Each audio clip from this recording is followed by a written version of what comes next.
Merci Madame la Présidente. Chers collègues, vous annonciez, Madame, dans votre discours introductif, avoir un véritable projet. Vous n'avez évoqué ni la culture, ni la solidarité. Nous espérons que ce n'était qu'un oubli. Le budget est essentiellement un acte politique et je voudrais que nous ayons collectivement en tête cette idée durant nos débats. Un acte politique car lorsque vous réduisez de 30 000 € l'enveloppe allouée aux radios associatives, vous réduisez in fine l'accès au débat et à l'expression démocratique locale et indépendante. Nous avons déposé un amendement en ce sens. Un acte politique car lorsque vous supprimez dans le programme 74 le dispositif éducation artistique et culturelle et ses 200 000 €, vous supprimez in fine pour bon nombre de lycéens une partie de l'apprentissage de l'esprit critique et de la compréhension du monde.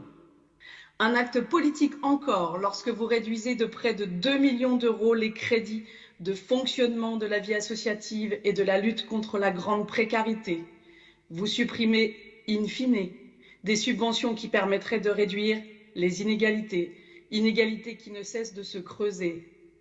Oui, le budget de notre commission reflète bien votre politique associative, sportive et culturelle, Madame la Présidente. Et c'est un budget de démission. Le 1er janvier, la crise sera toujours présente, mais 2 millions de crédits de fonctionnement vont disparaître.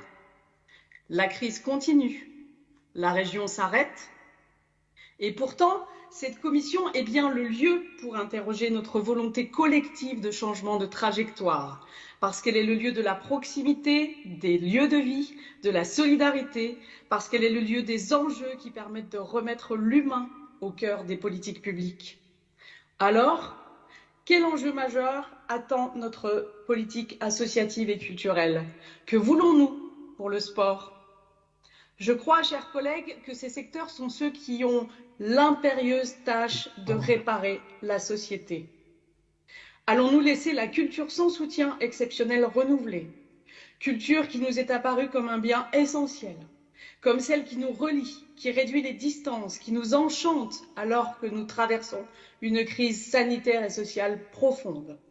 Allons-nous laisser le monde du sport sans un soutien ambitieux, niant son potentiel de transformation sociale, sa capacité d'inclusion, de bien-être, de santé, son rôle d'exutoire, de modèle pour une société qui a besoin de sortir la tête de l'eau? Allons-nous laisser les associations être de nouveau en première ligne et en même temps réduire leurs crédits?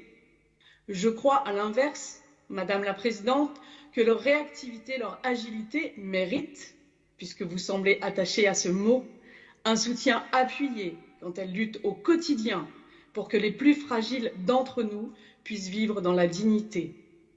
Pas d'opulence, pas l'assistance, mais la dignité. Ce soutien appuyé commence par un soutien financier renouvelé. Vous m'opposerez sans doute un an de plan de relance, parce qu'il a existé un consensus pour faire face à la crise. Vous aviez l'occasion avec la crise, avec le nouveau mandat, d'innover.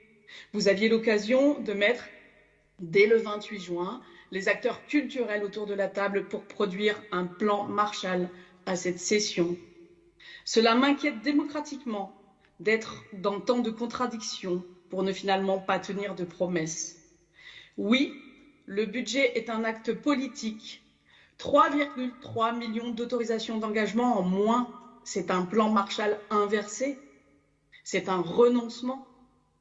Oui, chers collègues, notre commission nous interroge sur la société. Je vous parle ici de mesures en faveur de la réduction réelle des inégalités, d'orientation budgétaire courageuse à la hauteur des problèmes d'aujourd'hui, en adéquation avec l'aspiration de nos concitoyens à aller vers plus de justice. Avec la culture, le sport, la vie associative, je vous parle d'une société apaisée et éduquée. Merci.